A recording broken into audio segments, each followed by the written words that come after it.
Salut les anacalypsiens, bienvenue dans cette nouvelle vidéo d'Anacalypsie.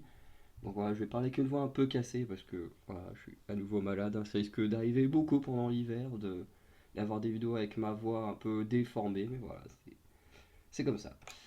Du coup, aujourd'hui, on va parler de l'épisode pardon, de NXT du 12 décembre. Donc voilà, j'ai pas parlé du précédent, mais du coup, je reprends avec celui-ci. Voilà, et puis on verra si c'était un bon épisode ou pas. Voilà. Dans la globalité, je trouve que c'était quand même bien. Mais c'est vrai que juste après Deadline, forcément, il y a un petit goût pas d'inachevé, mais de moins bon euh, après le show. Mais en même temps, c'est normal. Les PLE sont toujours faits pour être un peu plus extraordinaires et un peu mieux que les shows de Weekly, puisque c'est censé être un peu, je vais pas dire différent, mais c'est quand même censé être euh, comme c'est quand même censé être un show sur lequel tu payes pour regarder, hein. À l'époque, ça s'appelait pay-per-view, hein, payer pour voir. Bon, forcément, les gens qui ont le network n'ont pas besoin de payer, mais voilà, il y avait à l'époque un système de paiement, donc ce qui fait que les pay-per-view, payer pour regarder, euh, forcément, étaient censés être plus enfin pas mieux travaillé, mais finir des rivalités, plus extraordinaires dans les matchs, ne pas avoir justement les trucs banals des weekly. Donc forcément, quand tu passes d'un PLE à ensuite un show hebdomadaire, bah forcément, il y a un petit goût de moins bon, mais pas parce que le truc est vraiment moins bon, mais parce que bah, les PLE, quand ils sont bien et réussis, sont tellement bien que ça fait bizarre de retourner à un truc classique juste après. Bref, on commence avec le match entre Métaphore, donc avec Noam Dar, Roman Side, Lash Legend contre Josh Briggs, Brooks Jensen et Fallon Henley. Alors il y a eu un truc d'abord pour ouvrir le show. Je crois que c'est Cora Jade qui est venue parler, puis ensuite il y a eu Blair Davenport, machin, enfin tout ça. Honnêtement, j'en parle pas parce que c'était pas intéressant de fou, quoi. Franchement, c'était pas intéressant. C'était juste un segment pour mener au match qui y aura en main event.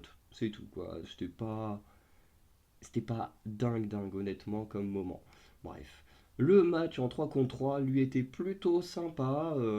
Bon, Fallon Henley et Lash Legend n'ont pas passé beaucoup de temps dans le ring. Voilà, ils sont un petit peu battus, mais Tiffany Stratton est venue agresser Fallon Henley. Donc les deux ont continué à se battre à l'extérieur du ring et en partant backstage. Donc forcément, bah, Lash Legend automatiquement ça la met de côté puisque bah, elle est obligée de catcher contre une femme, donc bah, elle sert plus à rien. Donc vers la fin du match, enfin ouais, trois quarts fin du match, du coup c'était devenu plus un match en 2 contre 2. Et en soi, le match était plutôt sympa, honnêtement, j'ai bien aimé, c'était pas extraordinaire, mais j'ai bien aimé. Après, Métaphore s'est quand même bien fait dominer, notamment par Josh Briggs, hein, qui après sa grosse performance à Deadline, hein, parce qu'il a quand même fait une belle performance pendant le Iron Survivor Challenge, même s'il n'a pas gagné. Et ben, il a montré à nouveau à quel point là il était construit fort, à quel point il était puissant, puisqu'il va lui-même se débarrasser à la fin du match de Romensa et de Noam Dar pour faire le tomber sur ce dernier et remporter la victoire pour son équipe, hein. D'ailleurs, et ce trio, je sais pas s'il a un nom, mais j'ai pas l'impression. Pourtant, ça fait longtemps qu'ils sont ensemble, mais j'ai pas l'impression qu'ils aient un nom ou quoi que ce soit. C'est le trio qui tient le bar. D'ailleurs, bar qu'on n'a pas vu depuis un petit moment. Bref, en tout cas, on passe à la suite. C'était un bon match pour débuter. Ensuite, on a l'ouverture officielle, pardon, du Men's Breakout Tournament. Donc, alors, tous les membres avaient été présentés à travers des petites vignettes la semaine dernière dans la vidéo que j'ai pas faite. Euh, et du coup, aujourd'hui, un peu comme pour le blackout féminin, ils sont tous là sur la ronde d'entrée. On les présente rapidement tous. Du coup, on a Trey Birhill, Dion Lennox, Luca Cruzifino, qui me fait très penser à un mec qui pourrait faire facilement partie du clan The Family, hein. Il a vraiment l'air d'un Italien et tout. Franchement, il irait bien dans le clan. Bref. Tavion 8, Kenyo Carver, Riley Osborne qui représente Chase University et qui d'ailleurs Thea Hale a un petit crush sur lui. Miles Bourne, donc il fait partie du clan de Drew Gulak, et Obafemi que je suis très content de voir parce que du coup on le voit pas à NXT normal, mais à l'époque où je faisais encore les vidéos et que je regardais NXT Level Up, ça m'arrivait à plusieurs reprises de le voir à Level Up, et du coup ça me fait plaisir de le voir monter dans le NXT normal. Bref. Avant de parler du match, on a Lexi King qui va attaquer Trey Birhill avant le premier match. Et on va apprendre un peu plus tard que quand il est avec Avaren, qu'il a fait ça pour obtenir une place au sein du Men's Breakout Tournament, chose qu'apparemment Shawn Michaels a accepté, puisque vers la fin du show, on revoit la carte du Breakout Tournament avec les deux qui sont déjà qualifiés, qu'on verra dans la vidéo, et notamment les autres matchs prévus qui seront très certainement les deux matchs la semaine prochaine. Parce que je pense que New Year's Evil étant dans 3 semaines, je crois, du coup c'est le 2 janvier, si je dis pas de bêtises, donc ouais, dans 2 3 semaines. Et du coup, je pense que la finale du Main Breakout Tournament aura lieu à New Year's Evil et qu'un peu plus tard, on aura le Dusty Rhodes Classic Tournament pour les équipes qui terminera très certainement également lors d'un PLE. Parce que je trouve que les finales de tournoi, c'est quand même mieux de les faire pendant un PLE, ça rend la chose encore plus grandiose. Quoi, voilà. Tu gagnes un tournoi en weekly, bon bah voilà, tu dis ok en fait c'est juste un match comme les autres. Tu gagnes un tournoi dans un des grands shows avec plus de gens qui te regardent, bah, ça rend le truc encore plus grand. Ça te rend plus facilement visible pour challenger le champion, donc c'est plutôt très bien de faire comme ça. Donc je pense que le tournoi se terminera à New Year's Evil, en tout cas c'est mon avis. Et il y a de grandes chances que ça se finisse tous comme ça. Et du coup, bah, Lexi King a clairement pris sa place dans le tournoi. Euh, je fais un pronostic tout de suite. Je pense que la finale, ce sera Obafemi contre Lexi King. Je place ça là comme ça. Hein. Encore une fois, New Year's Evil, c'est dans 3 semaines. De toute façon, techniquement, on connaîtra la finale juste avant, enfin le show d'avant. Euh, mais je dis ça comme ça, mais pour moi, la finale, ce sera Lexi King Obafemi. Parce que Obafemi a un gros soutien du public. Lexi King est très détesté par le public. Donc pour moi, c'est une pure logique de faire une finale entre les deux. Et je vois mal Lexi King ne pas aller au moins jusqu'à la finale en perdant contre des mecs qui viennent de débuter dans le roster.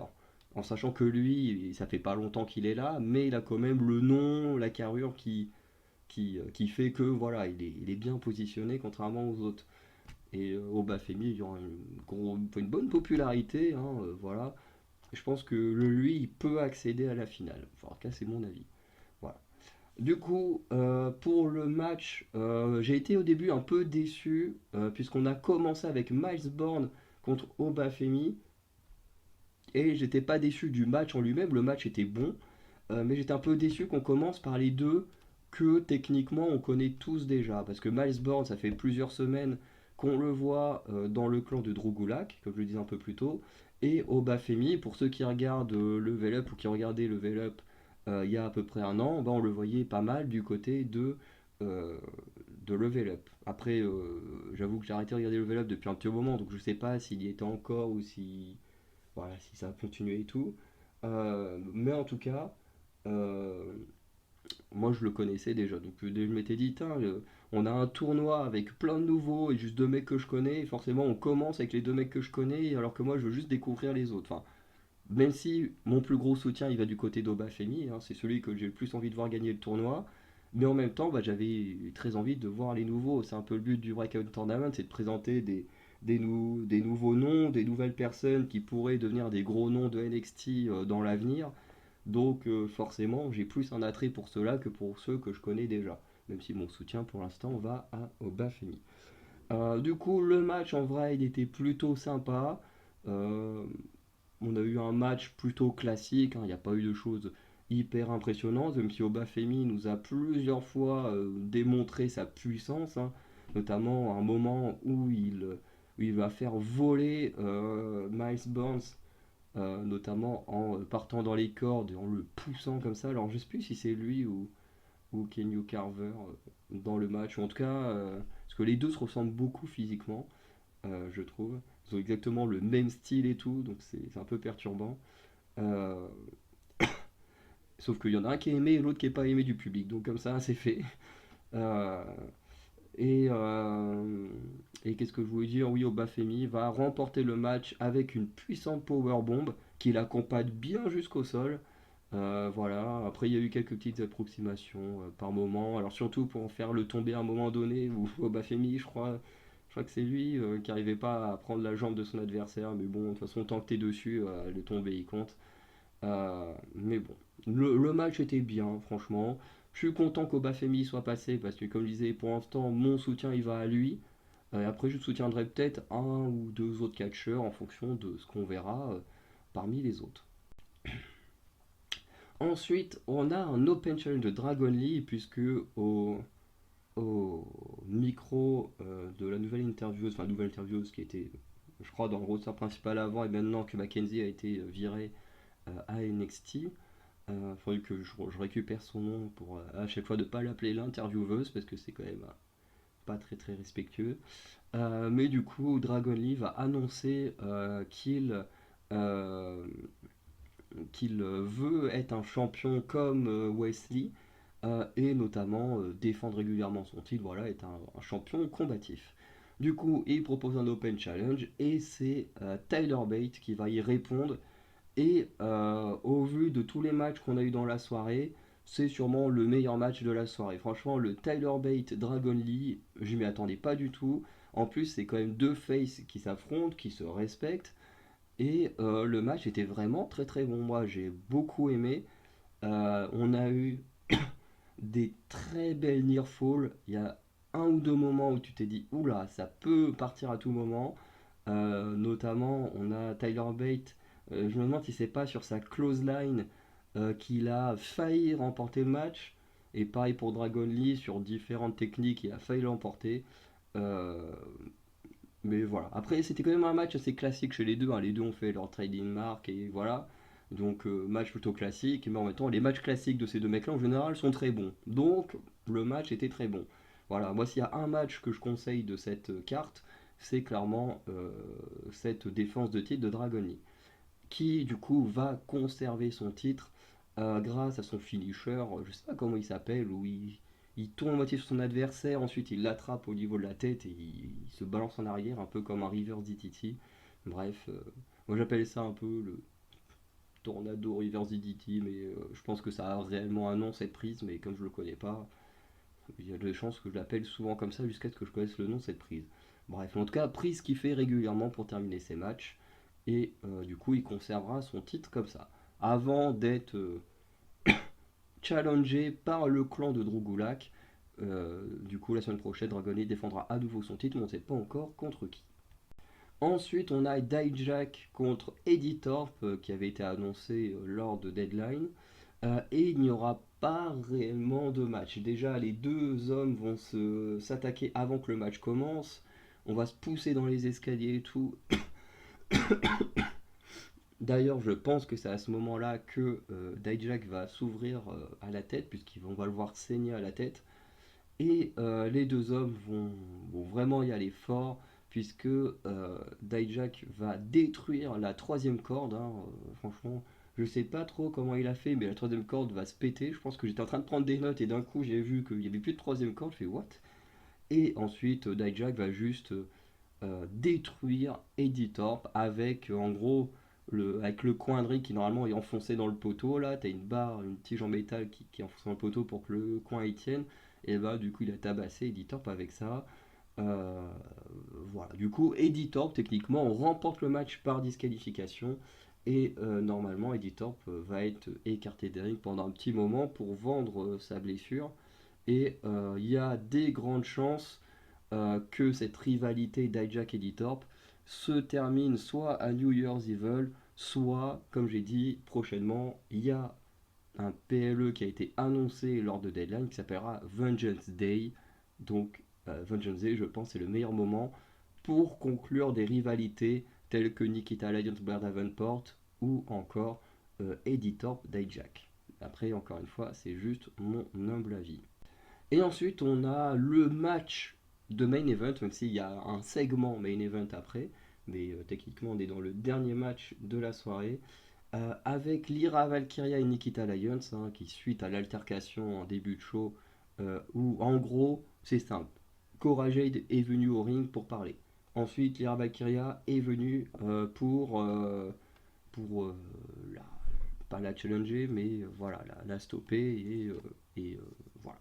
Et la confronter, voilà, c'est le mot que je cherchais. Ensuite, Blair Davenport est venu pour confronter également Lyra Valkyria. Du coup, Lyra Valkyria se trouve un petit moment à 2 contre 1. Puis Nikita Lyons est venue pour elle se confronter à Blair Davenport. C'est parti un peu en baston. Et du coup, bah, vous connaissez la classique d'NXT. Quand il y a une confrontation comme ça, enfin une petite baston comme ça backstage ou en segment, et ben ça finit en match dans la soirée. Et du coup, bah, c'est ce qui s'est passé.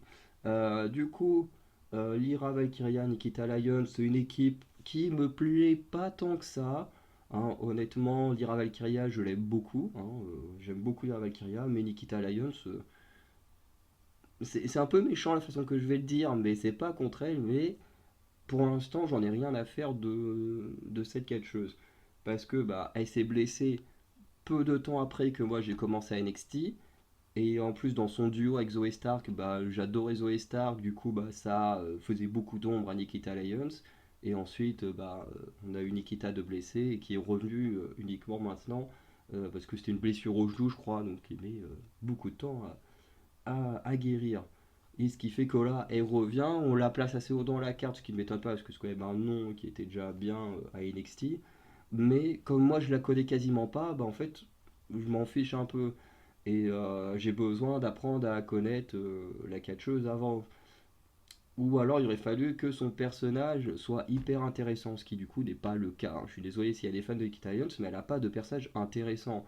Contrairement par exemple à un Noam Dar, qui effectivement quand il est arrivé, je le connaissais pas, mais il y a un truc qui m'a intrigué chez lui. Déjà il arrive avec la coupe, il arrive en mode direct en mode ouais, moi je suis meilleur que tout le monde machin. Et du coup bah, tous les matchs de la coupe, j'ai trouvé ça plutôt intéressant. Parce que moi personnellement j'aime bien les matchs liés à l'Heritage Cup. Mais voilà, après y en a que, ou encore aujourd'hui j'ai du mal avec, comme Dijak. Hein, Dijak, j'ai vraiment du mal à aimer ce catcheur. Et encore une fois, quand je dis que j'aime pas un catcheur, je préfère le préciser au cas où des gens ne comprennent pas dans leur tête. Je doute que ce soit votre cas, mais je préfère le préciser. Quand je dis que j'aime pas un catcheur, puisque par exemple c'est le cas, j'aime pas LA Knight, j'aime pas Dijak, j'aime pas Nikita Lyons, il y en a d'autres que j'aime pas, il y avait Naomi que j'aimais pas, bref. Mais quand je dis ça, quand je dis que j'aime pas le catcheur, c'est vraiment que je n'aime pas le catcheur, le personnage, ce qu'on nous montre avec. En aucun cas je déteste la personne qui est derrière, puisque les catcheurs sont des personnages, encore une fois. Donc ces personnes-là, moi je les connais pas dans la vraie vie. Ils font le travail qu'on leur demande de faire, et puis bah voilà. Après, il y en a qui aiment bien, il y en a qui aiment pas, et puis bah c'est comme ça. Donc je veux que vous quand même ayez bien ça en tête. Hein, quand je dis que j'aime pas un catcheur, c'est bien que j'aime pas le catcheur, mais pas la personne derrière, parce que la personne derrière, je la connais pas, qui m'a rien fait, donc je peux pas détester quelqu'un que je connais pas. Bref. Enfin, après, ça dépend, il y a des cas à part, parce que CM Punk, lui, c'est un cas un peu à part, mais je pense qu'un jour, je ferai une vidéo pour expliquer pourquoi je déteste CM Punk. Mais c'est vraiment un cas particulier, CM Punk. C'est peut-être même le seul catcheur que je déteste réellement, mais où je déteste également la personne Phil Brooks qui est derrière. Bref. Petite parenthèse qui se ferme. Face à Cora Jade et Blair Davenport, qui sont deux femmes que j'aime énormément également dans le roster. Donc là, moi, je peux vous dire que quand tu as d'un côté une seule catcheuse que j'aime bien et de l'autre côté deux catcheuses que j'aime bien, bah forcément, je suis pour la team où il y a les deux catcheuses que j'aime bien. Voilà. Et le match était pas à la hauteur de ce que j'attendais. Je m'attendais à mieux, honnêtement. Mais c'était quand même sympa. Après, c'est vrai qu'on a c'est pour Nikita et Korajet, c'est leur match de retour, donc il faut quand même leur laisser le temps de se remettre bien et tout. Mais voilà, dans tous les cas, ça a plutôt bien marché des deux côtés, hein. Après, Nikita voulait absolument combattre Blair Davenport, ce qui ne s'est pas beaucoup fait, hein, voilà. Et Dira Valkyria, de toute façon, qu'elle combatte Corajet et Blair Davenport, ça change pas grand chose pour elle parce que il y a une de ses challengeuses et une personne qui l'a agressée. Donc pour elle, dans tous les cas, c'est tout bénef de casser la gueule aux deux. Et pourtant, c'est bel et bien Blair Davenport et Corajet qui vont remporter ce match, puisque Blair Davenport va profiter un peu un moment de mou. Alors déjà, il y a Tatum Paxley qui est venu dans le coin, on va en parler après de Tatum. Enfin, je pense que j'en parle en conclusion pour éviter que ce moment-là soit trop long. Mais voilà. Et du coup, Blair Davenport en a profité pour placer son coup de genou dans la face de Lyra Valkyria. Euh, du coup, il y a Nikita qui a agressé Blair Davenport entre deux. Et Cora Jade en a juste profité pour faire le tombé un peu opportuniste sur Lyra Valkyria.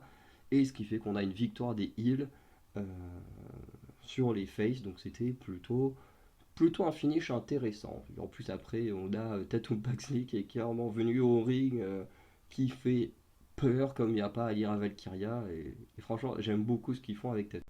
Ensuite, on a terminé sur un segment où, au début, j'avais pas envie d'en parler parce que le début, c'était pas intéressant. Le début, franchement, c'est Trick Williams qui vient au ring, qui parle de ce qui s'est passé à Deadline, machin. Alors, encore une fois, je suis content que Trick Williams ait gagné l'Iron Survivor Challenge, même si j'aurais préféré avoir une affiche fraîche plutôt que d'avoir à nouveau Dragunov Trick Williams parce que c'était il n'y a pas si longtemps que ça. Mais bon, c'est comme ça, hein. Euh, et, et du coup, parce que ouais, de ce qu'on a dit en fonction des blessures, c'était il y a à peine 2 mois. Ça fait même pas 3 mois que les deux se sont affrontés. On les refait s'affronter là prochainement. Je trouve que c'est trop tôt. C'est mon avis personnel, je trouve que c'est trop tôt. Mais en soi, ça me dérange pas que Trick Williams ait gagné, mais c'est la façon dont ils ont fait gagner Trick Williams que j'ai pas trouvé vraiment génial, honnêtement. Mais bon, c'est mon avis personnel. Du coup, Trick Williams il vient pour parler de deadline, machin. Dragunov ensuite il vient après que Trick Williams l'ait annoncé. On sent que les deux mecs s'entendent bien. Dragunov va lui dire voilà, je suis fier de ce que t'es devenu depuis la dernière fois qu'on s'est affronté parce que t'as vraiment eu un glow-up de fou et tout. Les deux ils se font même un check. Bon, franchement, jusque-là, j'en avais rien à foutre hein, du truc, hein. Franchement, je me suis dit je vais pas en parler. Parce que c'est juste pour que les deux mecs ils soient là en mode voilà, on monte à quel point on est du respect l'un pour l'autre avant de s'affronter à New Year's Evil. Bah ok, c'est cool, mais je m'en fous en fait. Donc voilà, moi j'aime bien quand ils. Enfin, c'est pour ça que c'est plus compliqué en vrai de pronostiquer euh, un adversaire à Dragunov. Parce que quand on regarde Lyra Valkyria, elle est clairement face. Il n'y a pas, à réfléchir à quoi que ce soit. Elle est face. Donc, pour avoir un adversaire, c'est plus facile de dire, bah tiens, c'est plus facile de dire que ça va être une heal. Et la preuve étant que Lola Vice a gagné le Breakout Tournament. Par contre, avec Dragunov, c'est plus compliqué parce que Dragunov, il est pas heal, ça c'est clair. Il est plus côté face, mais il n'est pas non plus face-face, quoi. Je veux dire, quand il a corrigé Nathan Fraser, c'est un comportement qu'un heal pourrait clairement avoir. De casser un tombé pour continuer à frapper son adversaire, c'est plus un comportement de heal que de face. Donc avec Dragunov, c'est un peu plus compliqué. Genre, ça. Il est pile entre les deux, quoi. Bon, quand même, pile entre les deux, mais plus côté face. Mais tu sens que c'est un personnage qui peut facilement basculer du côté obscur très facilement. Et pour moi, ce segment est devenu hyper intéressant à partir du moment où Carmelo Hayes est intervenu. Et oui, parce que Carmelo Hayes est intervenu. Alors, on ne sait pas trop s'il brouille les pistes ou si ce qu'il dit c'est la vérité. Euh, mais en tout cas, le mec, soit il pète un câble, soit Dragunov est vraiment un personnage machiavélique. Et du coup, bah, ça rendrait la victoire d'Oba Feli ou d'un face comme. Oh, mais attends, ça fait penser que j'ai oublié de parler d'un match. putain, j'ai sauté un match. J'en parlerai du coup juste après, puisque j'ai complètement zappé. Euh, mince, oui. Du coup, pardon. Mais du coup, Carmelo Hayes est venu au ring et il a clairement annoncé à tout le monde que celui qui a attaqué Trick Williams, c'est Ilya Dragunov. Et là, tu dis, what? Comment ça? Et il fait, ouais, celui qui t'a agressé, qui m'a agressé en début de soirée, c'est Dragunov. Il fait, réfléchis, qui c'est qui avait le plus intérêt de faire en sorte qu'on s'entende pas et tout, pour que tu interviennes dans d'autres matchs avec le American Bash et tout, comme ça faisait une intervention, et comme ça détournait mon attention, et ben, tac, il pouvait plus facilement gagner son match et me voler mon titre. Bref, et il va raconter d'autres petites choses et tout, qui en vrai, quand il réfléchit, c'est c'est plausible si on n'avait pas eu les vidéos de Lexi King qui agresse Trick Williams. Je veux dire, parce que on sent que Melo, il est dans un pétage de câble. Parce que l'histoire de Melo, elle est hyper crédible. Mais on a vu les images de Lexi King qui agresse Trick Williams. Donc pourquoi est-ce que Melo il viendrait raconter cette histoire fausse sur Dragunov? Ça n'a pas vraiment de sens. À moins que Dragunov ait donné l'ordre à Lexi King. Ça, ce serait plausible hein, aussi, hein. Mais du coup, Dragunov va dire que lui, il n'a jamais attaqué Melo, il n'a jamais attaqué personne. Et Dragunov va même dire une chose intéressante, c'est d'ailleurs, est-ce que tu t'es vraiment fait attaquer? Il va vraiment remettre en doute Carmelo Hayes, qui va empêcher Trick Williams de poser des questions et tout. Et en voulant récupérer la ceinture, Carmelo Hayes va foutre un coup de ceinture, mais vraiment sans le vouloir, à Trick Williams. Ensuite, Dragunov va récupérer la ceinture. Et on sent que à Melo, il se passe vraiment quelque chose. Parce qu'au début, il tend la main à Trick Williams, et comme Trick Williams il met du temps, du coup, Carmelo Hayes il arrête de tendre la main pour observer le titre de NXT. Sauf que Trick Williams il le remarque au moment où lui il tend la main. Et du coup, tu te dis, ouais, il se passe vraiment des choses hyper intéressantes. Mais pour moi, ce segment main event est devenu intéressant uniquement au moment de l'arrivée de Melo et son pétage de câble. Parce que franchement, le début, c'était juste, voilà, deux mecs face qui s'aiment bien, qui échangent des banalités. Bon, tu dis, ok, ça m'intéresse pas des masses. Mais avec le pétage de câble de Melo, ce segment est devenu incroyable. Du coup, je vais revenir sur le match dont j'ai oublié de parler, donc le deuxième match du Men's Breakout Tournament, donc Kenyu Carver contre Riley Osborne.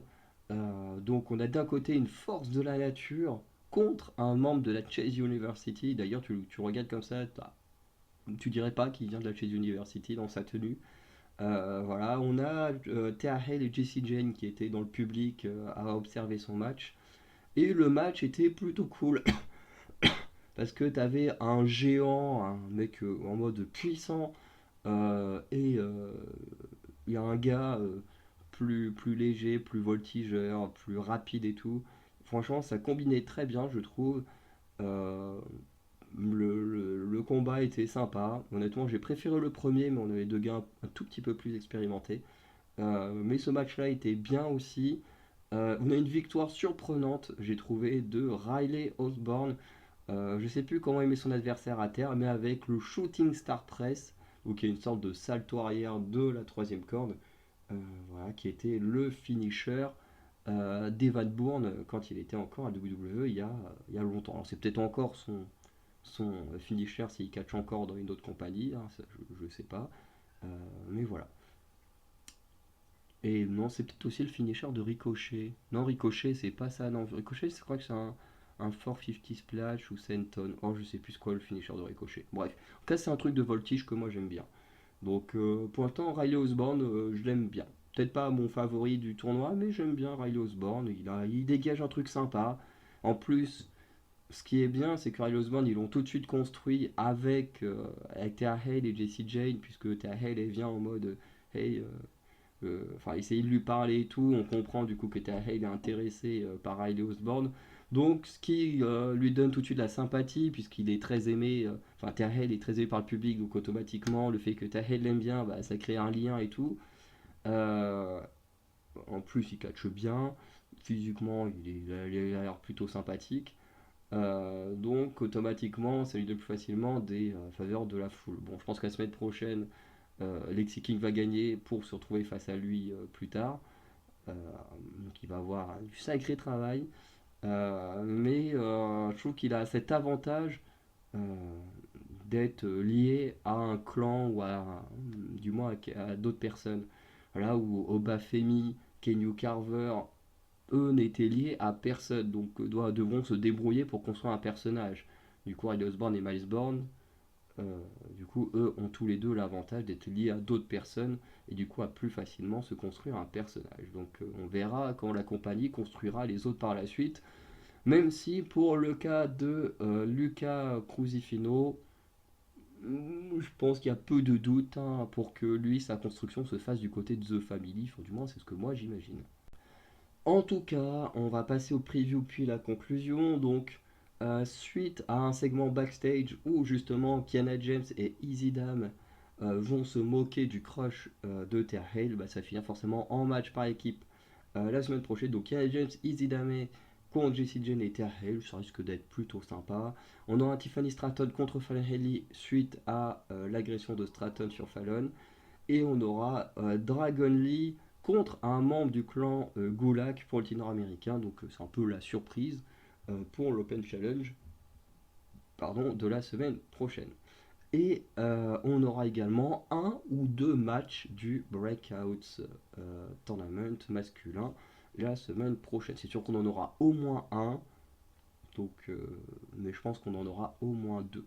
Donc normalement, on aura Dion Lennox contre Lexi King qui remplace Trey Birhill.